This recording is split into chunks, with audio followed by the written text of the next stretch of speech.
I've created a very strong anti-meta deck, and you guys are going to see that in this video, things are going to get crazy. So, what do we know about the current meta? Number one, every single person, I would say like 90, maybe like 80% of my games are running the Wavemaster. So you need to make sure you have a card in your deck that can bait the Wavemaster without wrecking your entire setup.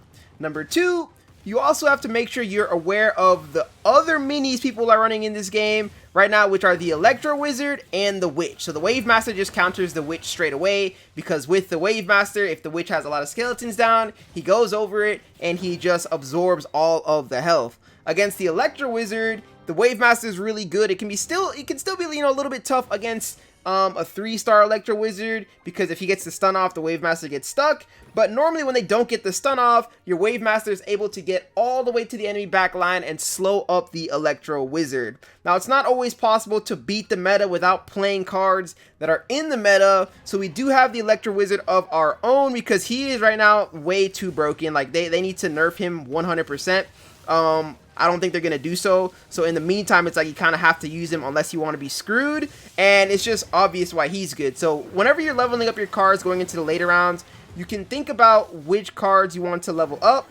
Normally, if you just hard stack the Electro Wizard, you'll be fine, but there are certain situations where you just don't get the E-Wiz, but a 0-star Electro Wizard is still good too. So normally, I'll go with like my Ice Wizard, try to get them stacked up, you know, with like a 2-star Ice Wizard, 1-star Wizard, but every single time I do have the ability to level up the Electro Wizard, I will be going for that. So we're going to go for the first upgrade here, which stuns for an additional 3 seconds. It's just broken. And once you get him to 2 stars, you're in such a good spot. I knew he was going to play the Archer Queen there, because I left my bowler for the last 2 rounds, thinking that he might think, oh, he might switch it now. And now our Wavemaster goes over to the Archer Queen, and then that's just where the game is over, because the Electro Wizard is way too strong. There's nothing he's going to be able to do to stop it. Another big stun goes down. They can't even move. They can't even react. And that's going to be the end of the first game here. Let's try to see how many wins we can get here in ranked and continue to climb up on the leaderboard. We got the Barb. Let's go with the Giant Skeleton on the slot. And this is one of the times where I do have to reroll in round 1. I usually want to go against that. I almost don't want to use Bowler, but Bowler could kill whatever he places back here in one shot, which could be decent. Unless it's like... Actually, our Giant Skeleton goes over to the right, too. Yeah, I think we kill the E-Wiz. Yep. Exactly. Kill the E-Wiz. Giant Skeleton bomb's going to go down. Nice. We stun him before he gets a chance to get that first ability off. He's still going to end up getting some good value with it, though. And I think we just lose to the Barbarian King, ultimately. Not overall, but like in this first round, he just does too much damage. He heals up quite a bit. The stuns might save us, and the heal might save us as well. I lied, yeah. With stuns and the heal save us, so because we're not exactly squishy.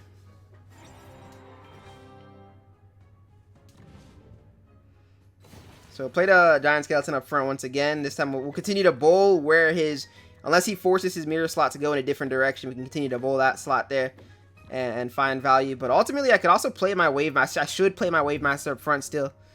It's early in the game. We want to make sure we want to try to 3-0 this, because I know things get dicey later on. Yeah, he plays it smart there. So that's well played. Luckily, we are rocking Wavemaster. So the Wavemaster will find a lot of value against the Witch, which is so good. He's going to die, though, I think. Oh, no, a good stun comes in from the E-Wiz. Keeps our Wavemaster alive long enough to get his ability off one more time. Ultimately, it's not going to matter, though. So it's a very well played Witch. I was about to say, unless he forces his Witch back, or forces whatever's on the mirror tile back, then we're going to catch it. So going into this round, it's going to be mind games. Does he force it back? Does it? I guess it depends on where the slot is. I think we go with the E-Wiz is a really good card, but we could go with the double bowler. We could go with the double bowler. I think it depends on what we find here. +3 stun duration. Maybe not. Maybe instead. Maybe we do this now. Send our E-Wiz back. Yeah, two E-Wizes are going to be very hard to stop. They're also a higher level, so we get our ability off before he gets his. Yep, Wavemaster gets all the way to the back there. Double stun. Yeah, yep. Walk him down. Walk him down. That's what I'm talking about. And we'll do that again, because even though he's rocking, like I said, it's just going to be so tough. I don't want any of my cards to get targeted. We're going to go with a 2-star Ewiz here. And can I 3-star it? I can. We're doing it, bro. 3-star Ewiz. Look what happens to the Ewiz. They come out with their stuff spawned in, which is busted. Look at this. Boom. Everybody stunned. Everybody stunned. GG's. Where's the balance in this, ladies and gents? Where's the balance in that? Oh my gosh. That is probably one of the most disgusting things you can do this season and in this meta. 3-star Ewiz on the mirror spot. Bing. And time. Okay. So the not the the Countess. The Ewiz does a great job against the Countess. Same with the Ice Wizard, really. If you can land the Ice Wizard shot onto the Countess and really slow him up. Slow her up. Sorry. It can be good. But it looks like he is going to start off here with... That is unfortunate. We need a stun. We just lose this round, though, at the end of the day. I mean, it's just too good. Countess is just too much damage. Early game count is too much damage. We should always... I've always noticed this since the Wavemaster release. You always lose to the Countess in a... Although, we might get lucky here.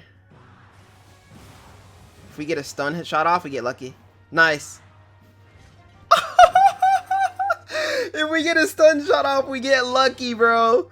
So the Wavemaster happens to have shot number 5 in the back pocket. That's so good. Let's get the bowler down. Giant skeleton up front.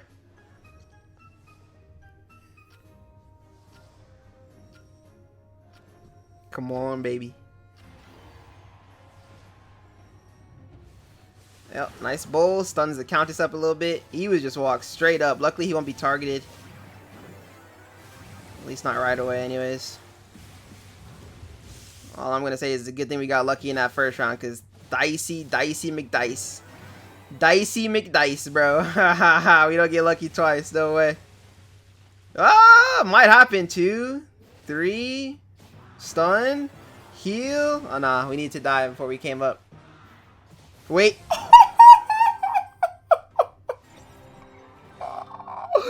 I know he's so mad. He has to be pissed. There's no way. Once okay, twice? That's unfortunate, bro. Let's look for our... We don't get the Ewiz down, so we'll go with the greatly slow.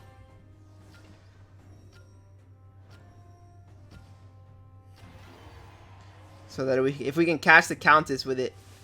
Oh, good Spear Goblin. Now, surely... You know what? You deserve this, though, Mr. I mean, I say you deserve it. It's all the same.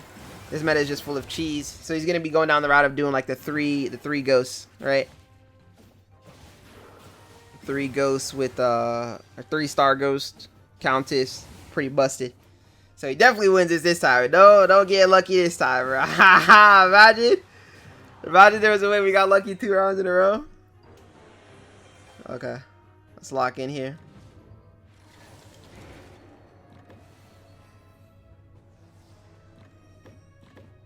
Everybody's going to be playing lineup.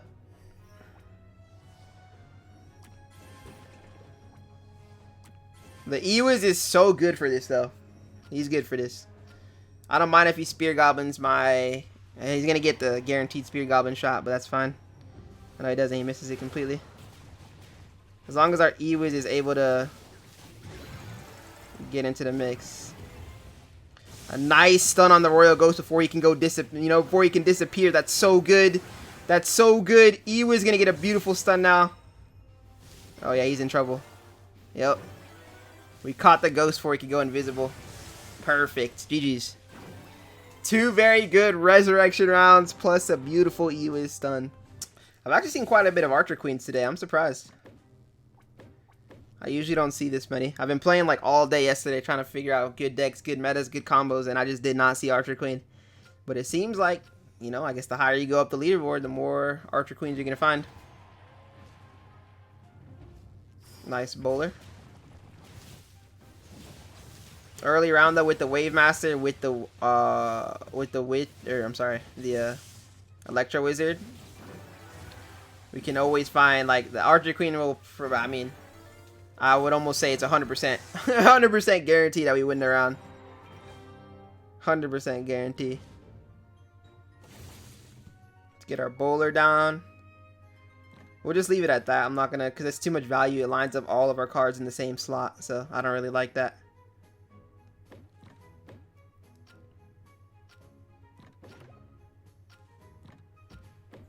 Just really make sure we don't get focused. Oh, he actually doesn't bowl the...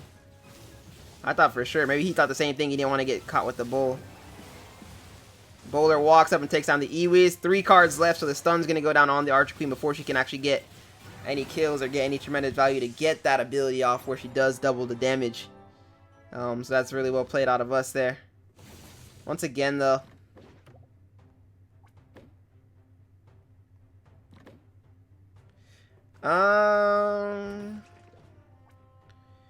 Do I zap all 5? 3-second stuns. I'm gonna actually zap all 5. I think in this matchup, why do I put him there and then not put him on the slot? That's troll. Oh, actually we lose to...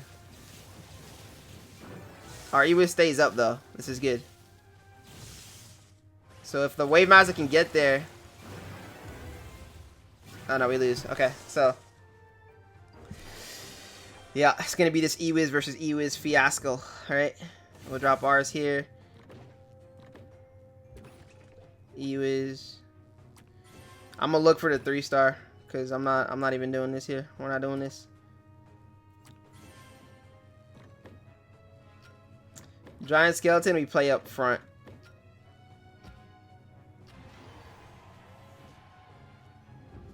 He doesn't play it on the slot. Y'all are in trouble now. Boom. Beautiful stun. Although he's gonna get a stun off as well, so we need to get our Ewiz back in action here.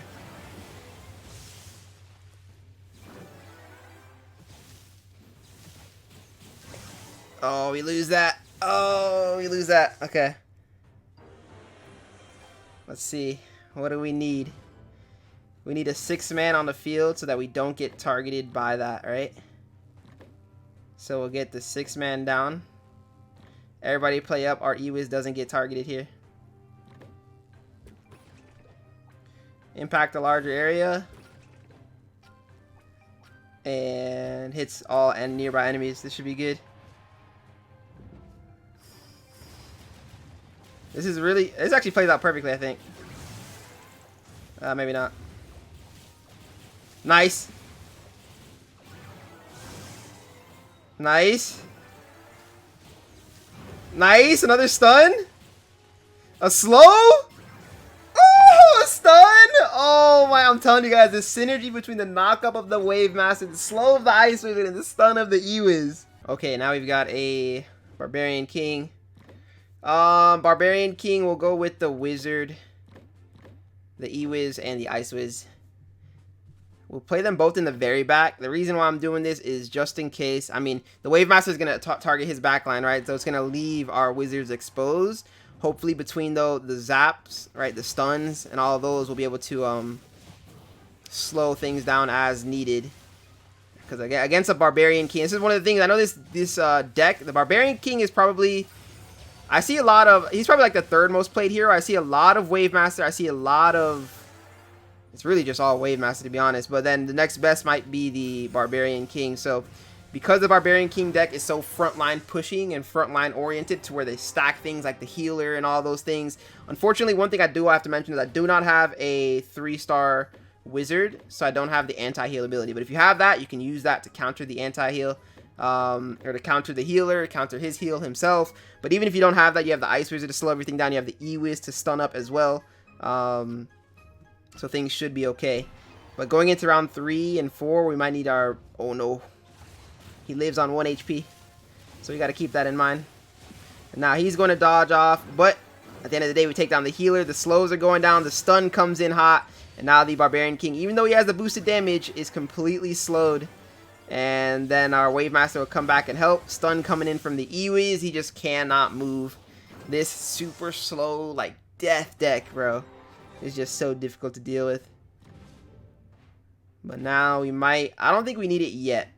So let's start off here with using our We'll find an Ewiz. We don't get the Ewiz. I actually trolled really badly then. I guess we can make the Super Strike an ability. I should have went with my Wizard. So that's what I'm saying. So sometimes you might end up getting rolls that you don't want. And then you can't get the super value that you were looking for, which can be very unfortunate. But luckily we do have the Giant Skeleton out though at the end of the day. We got a nice stun coming in from our Ewiz. And he's got the upgrade on his Ewiz. That's what I'm saying. So first person to get that upgrade is going to be in a very good spot, which is unfortunate for us. So we'll sell our bowler back if we get the nice rolls that we want here, because we really, really, really need that Ewiz in this kind of a meta. There it is. So drop the Ewiz. We'll do a +3 to the stun duration. I'm going to sell bowler back, drop another bowler, and then hopefully get... actually, we're going to go with a 2-star Ewiz, it looks like. 2-star Ewiz is the case. And now I'm going to start placing my Giant Skeleton to be the first one to take damage, because going into round 4, you have to. Otherwise, you just take too much. We're going to get a very, very valuable bowl as well. Healer is pretty much dead. And now our Ewiz is going to get the first stun off before his Ewiz can. And then we're going to get a nice little rollover from the Wavemaster. And we're going to get some nice... Look at that. Look at how that played out. Even though... Oh, everybody on the map is stunned. Every single person on the map is stunned. But we just have the better cards. I'm telling you guys, this deck is so good for the meta. Archer Queen. I'm the queen. We'll go with, yeah, both range units. Whenever you go up against a queen, you always want to try to get range units down. Range units always do a fantastic job with, let's place our Ewiz here. Otherwise, everybody else is just a punching bag, right? Fortunately, I don't think we even go after the queen. But we'll get a nice stun off so that she doesn't get super value from her ability here. And we can slow her down as well. Stun comes in from the Wavemaster. Yep, shutting that down.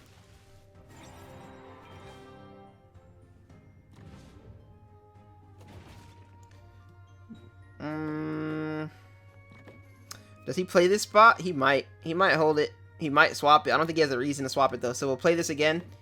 Having the Giant Skeleton out in this round is good because he can tank a little bit more, right? And the Archer Queen targets 3 characters.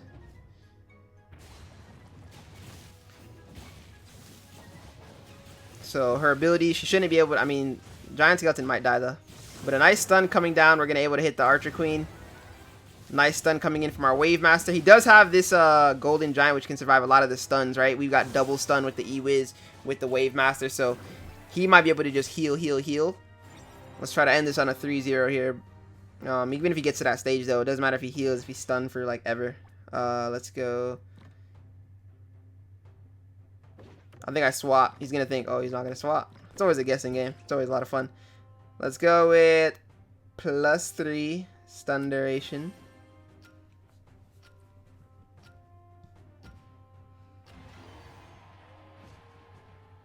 He does swap. Oh my gosh. Now, does he hold or does he swap? I think he holds, bro. He has to. We're in trouble though. We didn't get the bull. A nice little roll in from our Ewiz is still alive though. Can he sink? No, he can't. We lose this round. Okay.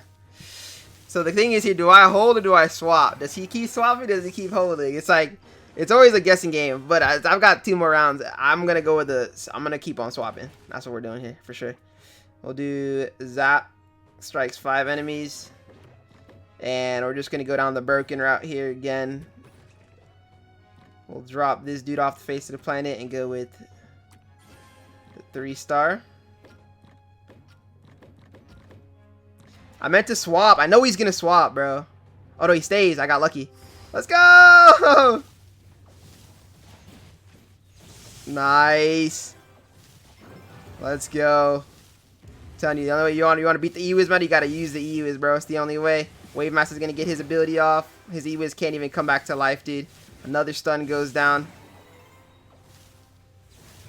Can we kill him? Thank you. Oh my gosh. If his Ewiz got a stun there, things could have got a little bit dicey, but we're able to take him down there, winning that one 3-1. Okay, so now we're going up against the Wavemaster. Like I said, I expect everybody to be rocking these same cards. So honestly here, I might actually go with the Ice Wizard down on the Resurrection spot, because he'll be able to slow down and give us some value, and I really don't want to use a reroll is the main reason.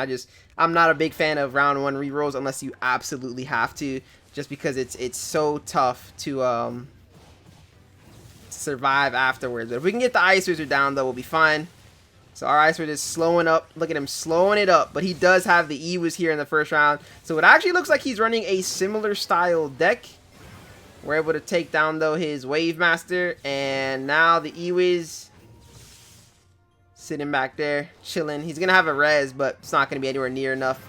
Ice Wizard able to slow him up. Even with the resurrection, he doesn't even come back anyways. Just instant dead. Instant dead. We'll now play our Wavemaster on top of this slot here. We'll bowl the resurrection slot. And we'll look to get down. We can get down the giant skeleton. I don't really mind that.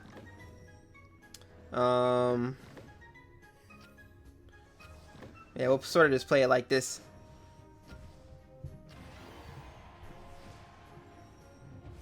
Yep, able to bowl down the Wavemaster, slow him up, so we'll get the first dash off with our Wavemaster. Now, he is running the mini P.E.K.K.A, so we got to be very careful later on, because I know for sure he's going to bring out Dissipate, and since we do have to play our Wavemaster in the front line, that Dissipate could cause us a little bit of problems, but hopefully we just end this game here on a quick 3-0, because I'm telling you guys, going into the late game against mini P.E.K.K.A is never a fun time if you're a front line formation deck, which in that case, though, we just play the giant skeleton in the front line if it gets to the late game, because then the mini P.E.K.K.A targets the giant skeleton. You're able to cheese off and get a Wavemaster surf ability off, and then you should be fine. But here we're gonna go ahead and use the +3 to the stun zap duration, and yeah, I mean, we just continue to bowl because it's like a guaranteed bowl, or he has to not play the slot, and the slot's way too valuable to not play it. Usually when you're going up against like the heal map, other maps like that, oh, he's actually not going to play it. So I respect that a lot. But it looks like the Dissipate comes in like I thought it was going to. But luckily we're going to have the re-res, or the re-raise I call it, from League on top of our Wavemaster. So he still gets an ability off anyways. Like I said, it's too valuable. The spot's too valuable. You can decide not to play it, but if you don't play on that slot, you're going to put yourself at a very, very big disadvantage.